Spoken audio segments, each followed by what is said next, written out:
नमस्कार और जय हिंद। दी साहित्य बैराज पर आप सभी का एक बार फिर से स्वागत है।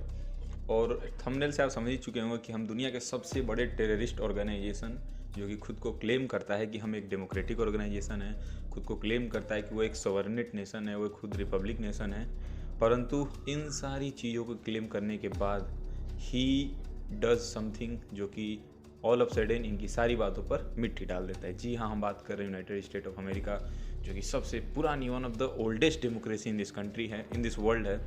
और उनके द्वारा आज सुबह में ये खबर आती है कि जो कि वेनेजुएला के प्रेसिडेंट है निकोलस मदुरो, उनको कैप्चर कर लिया जाता है यूएस की डेल्टा फोर्सेस के द्वारा।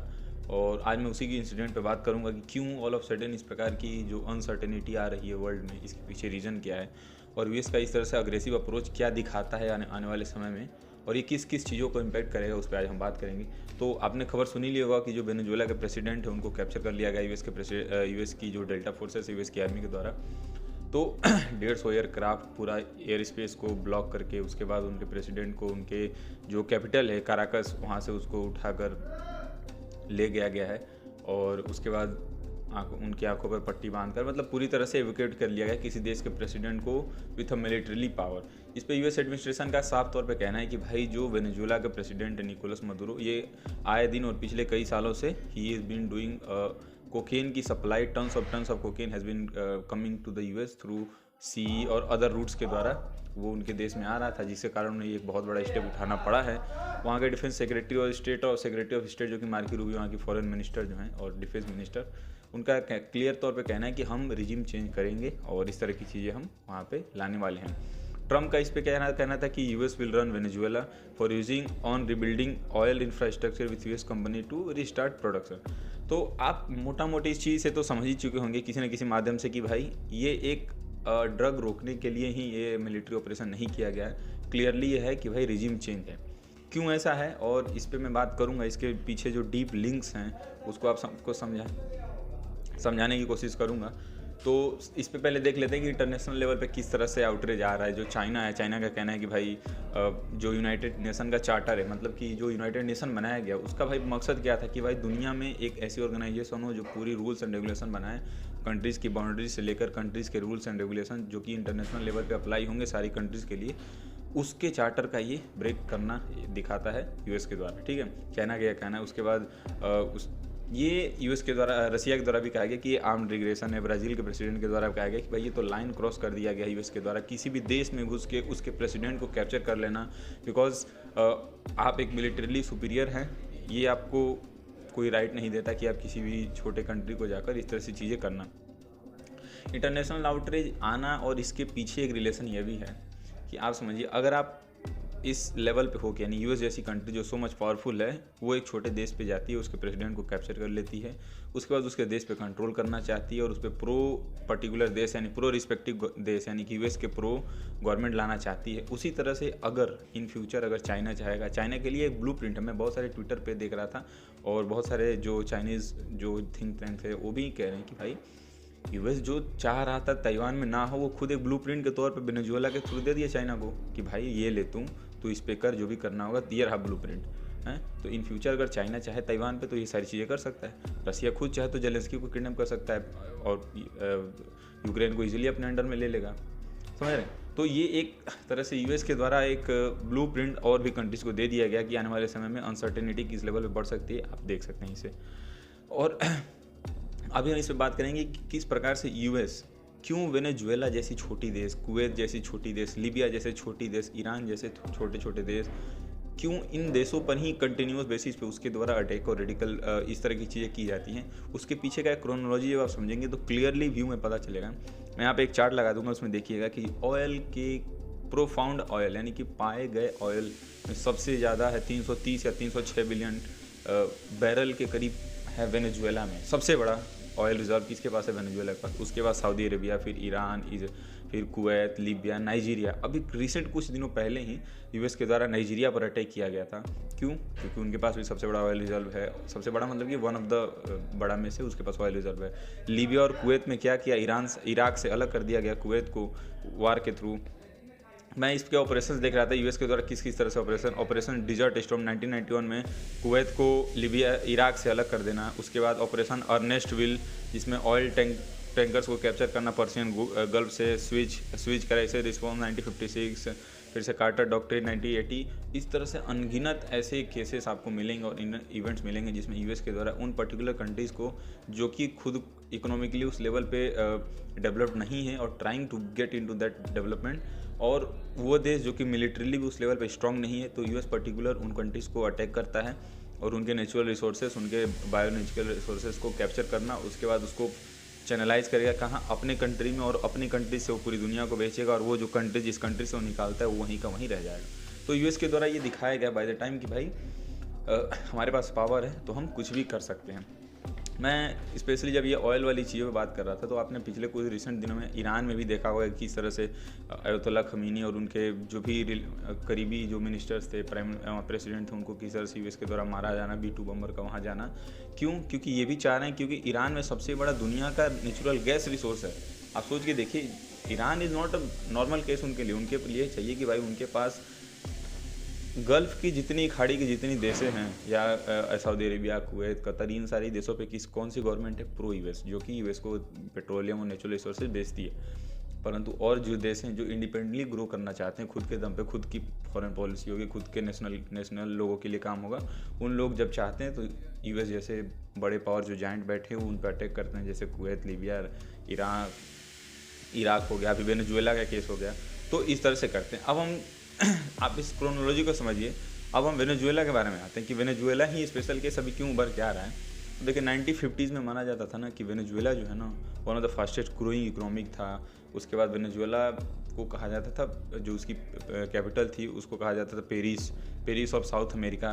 वेनेजुएला बहुत ही क्योंकि उस समय ऑयल इनके पास रिजर्व बहुत सारे थे, धीरे धीरे वो एक समय ऐसा भी आ गया था 1950s में कि सऊदी अरेबिया को सरपास कर दिया था इन्होंने ऑयल सप्लाई में, ऑयल को एक्सपोर्ट में, ठीक है। पर बाय द टाइम ऐसे हुआ कि जो पैसा चैनलाइज होके आया इनको ऑयल के थ्रू, वो इसको मोबिलाइज नहीं कर पाए इकोनॉमिक ग्रोथ में और फ्यूचर ग्रोथ में, likely as Saudi Arabia, Qatar and other countries had done toward their economy. आप समझिए कि जैसे सऊदी अरेबिया ने तेल निकाला, तेल बहुत बेचा, सऊदी अरेबिया के पास अब उतना ज़्यादा रिजर्व नहीं जितना वेनेजुएला के पास है, लेकिन उन्होंने ऐसी सिटीज़ बिल्ड कर दी, दुबई बिल्ड कर दिया, और भी ऐसी सिटीज़ बिल्ड कर रहे हैं। K9 K1 करके एक प्रोजेक्ट है जिसमें वो से एक खड़ी लाइन में 9 किलोमीटर या 10 किलोमीटर की सिटी बना रहे हैं। तो फ्यूचरिस्टिक ग्रोथ करना चाह रहे हैं, मतलब वो फ्यूचर में अपनी इकोनॉमी को इस तरह से बिल्ड करना है ताकि आने वाले समय में उनको दिक्कत ना हो, समझ रहे हैं आप। पर वेनेजुएला में इस तरह से चीज़ें नहीं हो पाई बाय द टाइम जब ये ऑयल से अपने पैसे बना रहे थे। उसके बाद एक आते हैं ह्यूगो चैवेज़, जो कि वहाँ के एक प्रेसिडेंट बनते हैं, और उसके बाद वो सारी प्राइवेट कंपनी जो तेल बेच रही थी उनको सीज करते हैं, नेशनलाइजेशन करते हैं चीज़ों को। और फिर उसके बाद 2013 में जब उनकी मृत्यु होती है, उसके बाद जो अगला सक्सेसर आते हैं वो है निकोलस मदुरो। और निकोलस मदुरो के टर्म में अंधाधुन करप्शन होता है। ऐसी बात नहीं है कि निकोलस मदुरो एक बहुत अच्छे लीडर थे, हाँ, उनकी इंटीग्रिटी और सोवर्जिनिटी पे हमला होता है तो वो हर एक कंट्री के साथ हो सकता है, कंसर्न वो है, वो लीडर कैसा है उस पर पर्टिकुलर इवेंट जो होते हैं उस कंट्री के वो डिसाइड करता है। जैसे निकोलस मदुरो के केस में आप देखेंगे तो बहुत करप्शन बढ़ गया था, जीडीपी बहुत ही डाउन हो गई थी, 99% के करीब इनकी करेंसी की जो वैल्यू थी वो गिर जाना, और भी बहुत सारे ऐसे 5 मिलियन से अधिक लोग कंट्री को छोड़कर चले जाना। गवर्नमेंट के जितने भी लोग थे वो रीच होते जाते थे, करप्शन बहुत ज़्यादा बढ़ चुका था। क्या कहते हैं, पब्लिक जो फंड्स होते थे या पब्लिक के लिए जो ग्रोथ के लिए पैसे आते थे, उनका जो बड़े बड़े मिनिस्टर थे वहाँ के, उनके द्वारा एक तरह से अपने पास पैसा रख लेना। और ये दिखाता है कि जो चौथी रिचेस्ट पर कैपिटा इनकम था जब 1950 और 1960s में, तब से लेकर अब तक जो कि वन ऑफ द वर्ल्ड के पुअरेस्ट वेस्टर्न एटमॉस्फेयर में जो कंट्री बन के रह चुकी है वो है वेनेजुएला। तो ये दिखाता है कि क्यों इस तरह से ऐसा वेनेजुएला में हुआ क्यों। तो सबसे बड़ा ये करप्शन एट द टॉप। दूसरा था कि भाई फ्यूचर के प्रति इतना प्लान नहीं था इनका, जो भी वेनेजुएला थी उसका फ्यूचर को लेके प्लान नहीं था, क्योंकि जो पैसे आज हमने तेल बेच के लाए, इस पैसे को हम किसी और वे में चैनलाइज नहीं कर पाए तक, क्योंकि इन फ्यूचर हमें इससे और भी इनकम जनरेट हो पाए। सिंपल एग्जांपल मैंने सऊदी अरेबिया का दिया, आप उसकी केस स्टडी कर सकते हैं। अगर आपको चाहिए तो मैं उस पर भी एक प्रोफाउंड वीडियो बना दूंगा, उसमें इंडिया का क्या रोल है सऊदी अरेबिया के ग्रोथ में और भी चीज़ों में, ठीक है। अब मैंने आपको बता दिया कि यूएस ने क्या किया। यूएस ने अग्रेशन दिखाया वेनेजुएला पे आरोप लगाया गया उनकी न्यूयॉर्क की सिटी के द्वारा, साउथर्न डिस्ट्रिक्ट में जो है ना, न्यूयॉर्क की साउथर्न डिस्ट्रिक्ट के द्वारा लगाया कि भाई ये ड्रग्स की ट्रैफिकिंग कर रहे हैं हमारे यहाँ, कोकेन की स्पेशली। उसके बाद यूएस के गवर्नमेंट ने डिपार्टमेंट ऑफ जुडिशरी से परमिशन लेती है और यूएस की आर्मी उस पर अटैक करती है और वेनेजुएला के प्रेसिडेंट को कैप्चर कर लेती है। और फिर मैंने उससे रिलेटेड और भी इवेंट बताए, इंटरनेशनल में क्या चल रहा है, इंटरनेशनल मीडिया क्या सोच रही है। अब मैं आता हूँ कि क्यों ऑल ऑफ सडन ही क्यों होता है। तो इसमें मैं सबसे बड़ा आपको एक बताता हूँ कि यूएस जो है वो बिगेस्ट प्रोड्यूसर है ऑयल का, despite US don't have any kind of natural resources in petroleum and diesel. Natural resources की कमी होने के बावजूद भी यूएस जो है सबसे बड़ा प्रोड्यूसर बन जाता है कि इसका ऑयल का, सऊदी अरेबिया को भी पीछे छोड़कर। Then why they need Venezuela, question उठता है कि why they need Venezuela to, उनके ऊपर क्यों ये सब करना चाहते हैं। तो सबसे बड़ा कारण यही आता है कि आपने कहीं देखा ही होगा कि वेनेजुएला के पास दुनिया की सबसे बड़ी प्रोफाउंड पेट्रोलियम और नेचुरल रिसोर्सेज की रिजर्व है, जो कि 330 बिलियन बैरल के करीब है।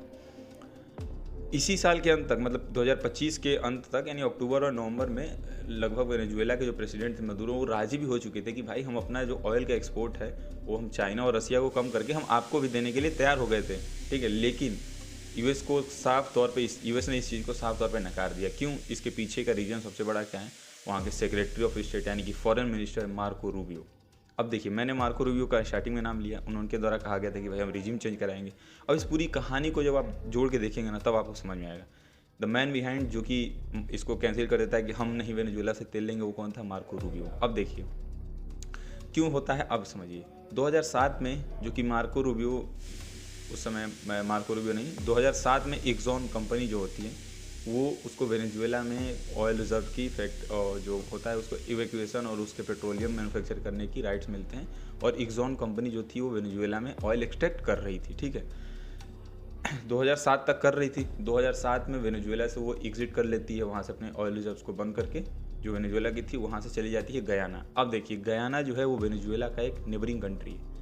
आप डॉट्स को जब कनेक्ट करेंगे तो पाएंगे कि किस तरह से पूरी क्रोनोलॉजी और किस तरह से गवर्नमेंट का ऑफिशियल इसमें जुड़े हुए हैं, ताकि प्रॉफिट किसके पॉकेट में जाए? जो सत्ता में बैठे हुए लोग हैं, जैसे ट्रंप हो गए, मार्को रूबियो हो गया और ट्रंप की सारी सरकार। अभी बताता हूँ कैसे। 2007 में वहाँ से एग्जिट करते हुए जाते हैं कहाँ? गयाना में। अब जब ये लोग गयाना गए तो गयाना में 2015 तक इन्हें ऑयल और नेचुरल रिसोर्सेज मिल जाते हैं, वहाँ पे वेकेशन करते रहते हैं और बाय द टाइम वहाँ से तेल निकाल कर पूरी दुनिया में बेचते हैं और अपनी प्रॉफिट मार्जिन कमाते रहते हैं। फिर वक्त आता है 2022, 23 और 24। 2024 में वेनेजुएला के द्वारा बहुत ज़्यादा अग्रेसन दिखाया गया गयाना के ऊपर और कहा गया कि भाई जो गयाना में रिजर्व्स हैं वो भी हमारे ही रिजर्व्स हैं, और मिलिट्रीली अग्रेसन दिखाया गया गयाना के आसपास, मिलिट्री को इंक्रोचमेंट करना वेनेजुएला के द्वारा। तब इसमें एंट्री होती है यूएस की, यानी 2024 में वेनेजुएला के द्वारा गयाना पर एक मिलिट्रीली अग्रेसन दिखाना कि भाई तुम्हारे भी नेचुरल रिसोर्सेज हैं जो हमारे हैं, वहाँ पर एक्सॉन कंपनी को रोकना कि भाई तुम वहाँ से पेट्रोल में एक्सट्रैक्ट नहीं कर सकते हो। तब वहाँ पर किसकी एंट्री होती है? Secretary of state of US यानी मार्को रूबियो की। और मार्को रूबियो 2025 में विजिट करते हैं कहाँ पे? गयाना में। आप सारे डॉट्स जोड़ के देखिए, मार्को रूबियो विजिट करते हैं कहाँ? गयाना। और गयाना जाते हैं और वहाँ जाके क्या कहते हैं? एक प्राइवेट कंपनी के लिए यानी एक्सॉन के लिए कहते हैं कि अगर इस कंपनी के ऑयल रिजर्व्स और मैन्युफैक्चरिंग पर कुछ भी आँच आई तो ये वेनेजुएला के लिए अच्छी बात नहीं होगी। आप सोचिए, किसी एक प्राइवेट कंपनी के लिए पूरी देश को थ्रेट कर देना कि वेनेजुएला के लिए अच्छी बात नहीं होगी। भाई ऐसा क्यों कहा गया, क्यों मार्को रूबियो के द्वारा? अब इसके डॉट्स मैं आपको ले चलता हूँ 2017 में। वक्त था 2017, यानी जब पहली बार जो ट्रंप थे, डोनाल्ड ट्रंप, वो यूएस के प्रेसिडेंट बने थे। और उनके पहले अंतराल में यानी 2017 से लेकर 2021 तक के जो टर्न्योर था, उसमें पहले टर्म में यानी 2017 से लेकर 2018 तक के पहले सेक्रेटरी ऑफ स्टेट यानी फॉरेन मिनिस्टर थे कौन? रिक्स टिलरसन। अब इस नाम पे गौर फरमाइएगा, ठीक है। मैं यहाँ लगा दूंगा कि रिक्स टिलरसन जो थे वो पहले सेक्रेटरी ऑफ स्टेट थे ट्रंप के पहले टर्म में, ठीक है। अब देखिए, जो एक्सॉन कंपनी है उसके सीईओ कौन थे उस समय? रिक्स टिलरसन। और टिल अभी भी थे, शायद 2024 या 22 में उन्होंने रिटायर किया। रिक्स टिलरसन जो कि पहले ट्रंप के टेन्योर में क्या थे? Secretary of state. वो एक्सॉन कंपनी के थे, ठीक है। अब एक्सॉन कंपनी के कौन थे? आप समझ चुके, आप रिलेशन जोड़िए। उसके बाद ट्रंप की दूसरी टेन्योर आती है और फिर खेल आपके सामने है। आप खुद इसे समझ सकते हैं कि किस प्रकार से चीज़ें आपके सामने हैं। अब मैंने सारे तथ्य आपके सामने रख दिया कि जो रिक्स टिलरसन थे वो पहले टर्म में क्या थे? Secretary of state. और उसके बाद ट्रंप का रिलेशन आप इनके साथ लगा सकते हैं। फिर उसके बाद 1 साल तक ही वो रहे थे, उसके बाद उन्होंने चेंज कर दिया, मतलब अपने आप को इस्तीफा दे दिया। उसके बाद कोई और बनता है और फिर अब सारा रिलेशन आप जोड़ के देख लीजिए। और जब आप इस सारे डॉटेड को जोड़ेंगे तो एक कंप्लीट लूप और सर्कल आपके सामने बनते हुए दिखेगा।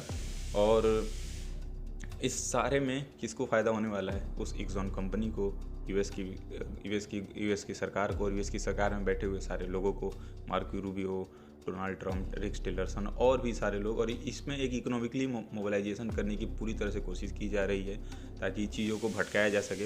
When ever US lack his growth, जहाँ जहाँ यूएस हमेशा लैक करता है, again he started the war, क्योंकि मिलिट्रीली भाई वो बहुत सुपीरियर है उनके पास। इस प्रकार से अब समझिए एक छोटे से देश वेनेजुएला के लिए 150 एयरक्राफ्ट, 4 नेवी के वारशिप आसपास लगा देना कितनी बड़ी वो है। तो ये था सारा तथ्य आपके सामने रख दिया। अब आप इसके सारे डॉट्स को जोड़ेंगे तो पाएंगे कि किस तरह से पैसा, कैपिटलाइजेशन और कैपिटलिस्ट सोसाइटी कुछ भी किसी भी हद तक जा सकती है। आप सोचिए एक्सॉन कंपनी किस तरह से डॉट्स जोड़कर डोनाल्ड ट्रंप सीधे एक स्टेट, एक सोवर्जिन कंट्री, एक रिपब्लिक कंट्री पर अटैक कर देते हैं, वहाँ की डेमोक्रेसी को हटा देते हैं और भी सारी चीज़ें आपके सामने प्रत्यक्षम किम प्रमाणम। तो ये रहा ओवरऑल कहानी। और आप क्या सोचते हैं, क्या ये, और मैं इस पे कंसर्न इसलिए उठता है ना कि अगर ट्रंप यूएस जैसी इतनी बड़ी डेमोक्रेसी और ह्यूमन राइट्स और इन सारी चीज़ों की बात करने वाली कंट्री अगर ये सारे स्टेप्स लेती है तो आने वाले समय में चाइना भी ताइवान के साथ सेम चीज़ कर सकता है, रसिया भी यूक्रेन के साथ कुछ भी कर सकता है, समझ रहे हैं? जैसे सऊदी अरेबिया ने अदर जो क्या कहते हैं सोमालियंस पे जो अटैक कराती है टेररिस्ट ग्रुप के एसएफ के थ्रू, तो और भी सारी देशों के लिए एक ऑप्शन खुल जाता है, समझ रहे? आने वाले समय में नॉर्थ कोरिया भी ओपनली कहेगा कि भाई हम भी साउथ कोरिया पर अटैक करेंगे। तो ये एक पूरी दुनिया में एक ग्लोबल टेंशन अराइज करता है। और यूनाइटेड नेशन की जो न्यूट्रलिटी थी, जो रेशनलाइजेशन था यूनाइटेड नेशन का, उस पर सवाल उठता है कि भाई आप एक इस लेवल का ऑर्गेनाइजेशन हो, लेकिन उसकी महत्वता जीरो हो जाती है जब इस प्रकार के इंसिडेंट होते हैं। आने वाले समय में लोग यूनाइटेड नेशन को भी एक नॉर्मल ऑर्गेनाइजेशन समझ लेंगे कि जो कि चलो ठीक है, भोगता रहता है, भगता रहता है। तो ये रहा टोटल सिनेरियो। आप इसके बारे में क्या सोचते हैं, आप हमें कमेंट सेक्शन में बता सकते हैं। और वीडियो आपको अच्छी लगी होगी तो ज़रूर आप लाइक, शेयर और सब्सक्राइब करिए, क्योंकि most of the people videos देखते हैं लेकिन सब्सक्राइब नहीं करते हैं। तो धन्यवाद, मिलते हैं एक अगले वीडियो में।